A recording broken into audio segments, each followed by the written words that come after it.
नमस्कार दोस्तों heritage food इसके Q4 के नंबर्स आ चुके हैं। और देखिए, ये जो पूरा रिजल्ट है ना, इसे पूरा अंत तक देखिएगा, भले ही स्पीड को 2x कर ले। रीज़न मैं इसलिए कह रहा हूँ, अगर आप पुराने व्यूअर्स होंगे तो आपको पता होगा हेरिटेज फूड जो है वो एक ऐसा स्टॉक है जो बहुत लंबे समय से हम चर्चा करते आ रहे हैं। और मैंने हमेशा एक बात कही है कि जो हेरिटेज फूड है उसमें मैं या मेरी फैमिली मेम्बर की होल्डिंग बहुत समय से है। ऑन एन एवरेज अगर मैं बात करूँ, मेरे ख्याल से एक पहले तो 150 रुपये के आसपास थी एवरेज प्राइस में, और जब तेज़ी हुई तो उसमें थोड़ा और एक्यूमुलेशन हुआ। स्टॉक 190 और 200 के आसपास मेरे पास था। और लास्ट टाइम जब इसके Q4 के नंबर्स आए थे तब भी मैंने कहा था कि एटलीस्ट जो जून का क्वार्टर आएगा, जून क्वार्टर तक, ये अभी मार्च क्वार्टर आया है, जून के क्वार्टर तक एटलीस्ट इसमें मैं अपनी जो पोजीशन है वो होल्ड करने वाला हूँ। और अब Q4 के नंबर आए हैं दोस्तों, देखते हैं कैसे रहे हैं। मैं इसलिए बता रहा हूँ इस चीज़ में क्योंकि हेरिटेज फूड में बहुत सारे जो हमारे व्यूअर हैं वो इसमें ऑलरेडी इन्वेस्टेड हैं। तो अब चलते हैं Q4 के नंबर्स की तरफ जो अभी निकल के आए हैं। आप देखें यहाँ पे जो आपको यहाँ नंबर दिया जा रहा है वो मिलियंस में दोस्तों, ठीक है। तो थोड़ा सा हमें आपको यहाँ ध्यान देना पड़ेगा। आप देखें, रेवेन्यू फ्रॉम ऑपरेशन 950 करोड़ रुपए, ठीक है, 950.5 करोड़। एक साल पहले कितना था? 817 करोड़। 817 करोड़ से 950 करोड़ के भी ऊपर एक काफ़ी शानदार जंप है। और याद रखिएगा, इसको ईयर ऑन ईयर बेस पे देखना है, क्वार्टर ऑन क्वार्टर बेसिस पे हमको कतई नहीं देखना है, ठीक है। अब बात कर लेते हैं क्या अदर इनकम की। तो ये 4.5 करोड़ रुपए है। एक साल पहले 3.3, ऑलमोस्ट आप कह सकते हैं ये नेग्लिजिबल अमाउंट है। आप इन दोनों को जोड़ लो तो टोटल इनकम जो कंपनी की यहाँ पे निकल के आएगी दोस्तों वो है 955 करोड़। एक साल पहले मात्र 821 करोड़ आप कह सकते हैं। 821 करोड़ से 955 करोड़ को भी आप पार कर चुके हो।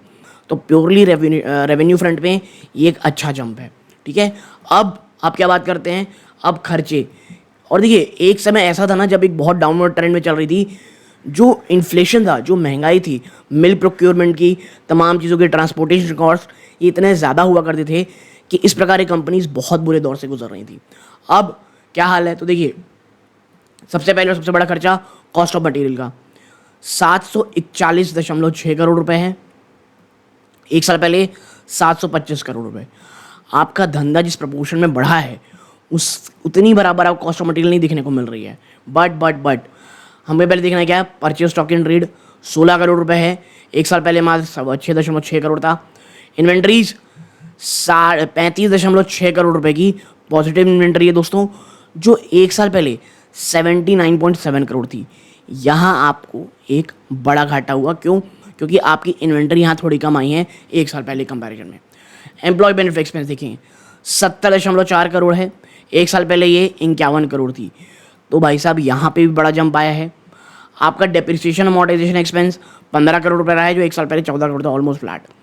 अब सबसे बड़ा है अदर एक्सपेंसेस, 86.9 करोड़ रुपए रहा है, ऑलमोस्ट आप 87 करोड़ कह सकते हो। ये एक साल पहले कितना था? 71.2 करोड़ रुपए। तो यहाँ पर भी आपका खर्चा बढ़ा है। तो भाई आप इन सबको जोड़ लो तो आपका जो टोटल खर्चा निकल के आएगा वो कितना है? 898.6 करोड़ रुपए, ठीक है। ऑलमोस्ट 900 करोड़ रुपए के खर्चे आपके आए हैं, जो एक साल में कितने थे? 792 करोड़ रुपीज़, ठीक है। और अब जब आप ये सब कर लिए तो purely profit before tax from continuing operation, purely operational front में आपको 54.8 करोड़ रुपीज़ का प्रॉफिट हुआ है, जो एक साल पहले कितना था? 25.8 करोड़ रुपए। आपके प्योरली ऑपरेशन फ्रंट में आपका जो प्रॉफिट है वो दुगना हो चुका है, ठीक है। और देखिए, यही कारण था कि बाजार कहीं ना कहीं इस चीज़ को जान रहा था। इसीलिए आप देखें, हेरिटेज फूड अपने 52 वीक हाई में ट्रेड कर रहा है। आपका ईयर ऑन प्रॉफिट लगभग दुगना हो चुका है, दुगने से भी ज़्यादा। और जब हम इसमें टैक्स एक्सपेंसेस को जोड़ते हैं, मैं आपको दिखाता हूँ, टैक्स एक्सपेंस जोड़ने के बाद हम देखते हैं कि भाई आपका total profit for the period या profit for the year period क्या आया है। तो देखिए, प्रॉफिट फॉर द ईयर आपका आएगा 40.4 करोड़ रुपए। आप इसे 40.5 करोड़ रुपए कह सकते हो। एक साल पहले कितना था? 17.8 करोड़ रुपए। दुगने से भी दुगने से भी ज़्यादा, 18 दूनी 36 करोड़ रुपए होते हैं दोस्तों। अगर आप 18 करोड़ माने तो उससे बड़ा जंप है ये, ठीक है। तो इस प्रकार तमाम प्रकार की आपको चीज़ें, टोटल कॉम्प्रिहेंसिव इनकम लगभग उतनी आपको 39.6, एक साल पहले 17.6। अब देखते हैं ईपीएस का क्या हाल चल रहा है। तो देखिए हम थोड़ा नीचे चलते हैं और अगर हम देखेंगे कि ईपीएस का क्या हाल चल रहा है डाइल्यूटेड, या वो आप कह सकते हैं बिटवीन कंटिन्यूइंग ऑपरेशंस में, अगर हम देखेंगे तो जहां 1.93 था, लगभग 2 रुपये से भी कम थे आप, अब बढ़ करके 4.25 रुपये के ऊपर जा चुके हो आप। और देखिए मैं इसीलिए कह रहा हूँ हेरिटेज फूड के लिए ये जो क्वार्टर नंबर आया है ये बहुत फिनोमिनल रहा है, ठीक है। और इसके साथ साथ अगर हम देखें कि वो कौन सा सेगमेंट है जो मेरे कंपनी को बहुत अच्छा रहा है, तो देखिए सबसे पहले क्या बात करेंगे, सबसे पहले बात होती है सेगमेंट में डेयरी इंडस्ट्री की, जहां एक साल पहले 808 करोड़ रुपए का ही धंधा हुआ था, वो बढ़ करके 935 करोड़ रुपए हो गया है। रिन्यूएबल एनर्जी, जी हाँ, थोड़ा बहुत रिन्यूएबल एनर्जी में भी कंपनी धंधा करती है, तो ये 1.9 करोड़, ऑलमोस्ट 2 करोड़ है, जो एक साल पहले 1.5 करोड़ था। फीड इंडस्ट्री, देखिए जो फूड स्टॉक इंडस्ट्री थी ना, वो इन्फ्लेशनरी प्रेशर से बहुत ज़्यादा गुजर रही थी पिछले कुछ सालों में, लेकिन देखिए जहाँ एक साल पहले मात्र 30.4 करोड़ रुपए का आपका बिजनेस हुआ था, वो बढ़ करके 43 करोड़, ऑलमोस्ट 40% का जंप है फीड इंडस्ट्री में। तो ये तो रेवेन्यू हो गई। अब सेगमेंट रिजल्ट देखते हैं, तो देखिए डेयरी जहां मात्र 29.4 करोड़ पैसे बना के दी थी, अब वो 54.3 करोड़ कमा के दिए है, यानी डेयरी से इस बार मार्जिन बहुत अच्छे आए। रीज़न क्या है, आपका ट्रांसपोर्टेशन कॉस्ट कम हुआ है, आपका मिल्क प्रोक्योरमेंट कॉस्ट इस बार कम होता दिखाई दे रहा है, और ये जो मिल्क प्रोक्योरमेंट कॉस्ट है, ट्रांसपोर्टेशन कॉस्ट है, एक समय में बड़ा सिरदर्द बन के उभरे थे। और आपको बता दूं जो जून क्वार्टर होगा, वो जो क्वार्टर रहता है वो डेयरी इंडस्ट्री के लिए सबसे अच्छा होता है, और खासकर ये हेरिटेज फूड के लिए इसलिए क्योंकि देखिए अगर आप पुराने व्यूअर हैं ना, तो आपको बता दूं हेरिटेज फूड पिछले कई समय से जो आप कह सकते हैं वैल्यू एडेड प्रोडक्ट होता है। ये जो आप डेयरी बिजनेस देख रहे हो ना, इसमें जो आपको मार्जिन में जम दिख रहा है, सिर्फ दूध बेचने से नहीं आया है। मैं ऐसा इसलिए कह रहा हूँ कि जब आप मिल्क सेल करते हो ना, सिर्फ उसमें मार्जिन नहीं होता है, मार्जिन आपको घी, पनीर, आप कह सकते हैं जो बड़े प्रोडक्ट होते हैं, यहाँ पे आइसक्रीम्स, फ्लेवर्ड मिल्क, ये तमाम चीज़ों में हेरिटेज फूड पिछले काफ़ी समय से मेहनत कर रहा है।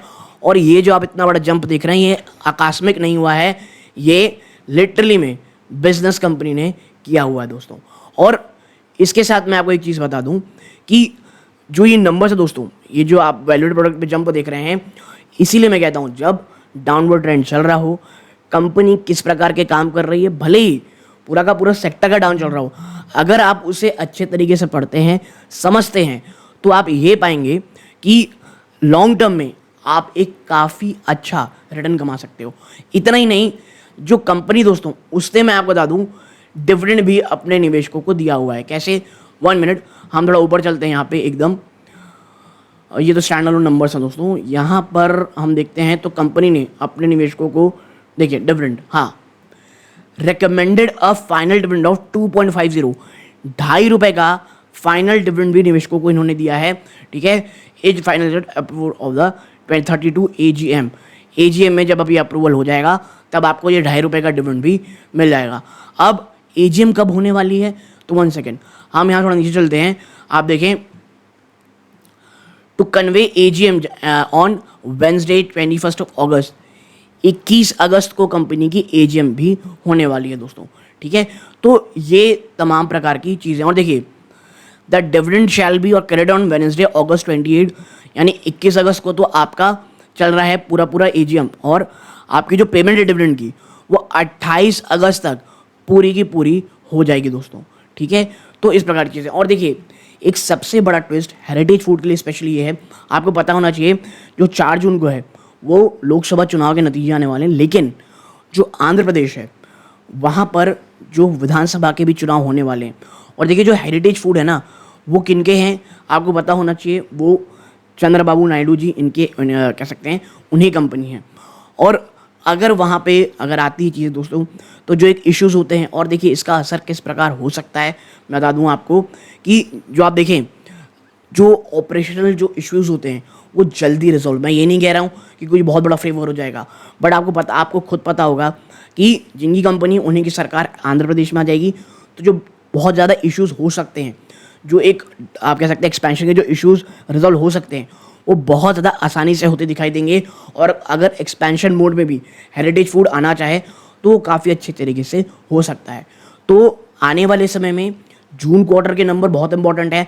इसके साथ ही साथ आपको पता होना चाहिए कि जो हेरिटेज फूड है दोस्तों, जी हाँ, उसके जो आप कह सकते हैं जो चंद्रबाबू नायडू जी हैं, उनकी गवर्नमेंट अगर आती है तो एक काफ़ी पॉजिटिव हो सकता है। मैं ये नहीं कहता कि वो बहुत ट्रिगर हो जाएगा, लेकिन हाँ, एक काफ़ी अच्छी एक पॉजिटिव ओवरऑल कमेंट्री हो सकती है। तो आप यहाँ तक जुड़े रहे, चैनल पे पहली बार आए हैं, प्लीज़ सब्सक्राइब ज़रूर कीजिएगा। आप ऐसा करते हैं, चैनल की ग्रोथ होती है, बहुत बहुत मोटिवेशन मिलता है दोस्तों। और ये इस वीडियो का अंत है। जय हिंद दोस्तों।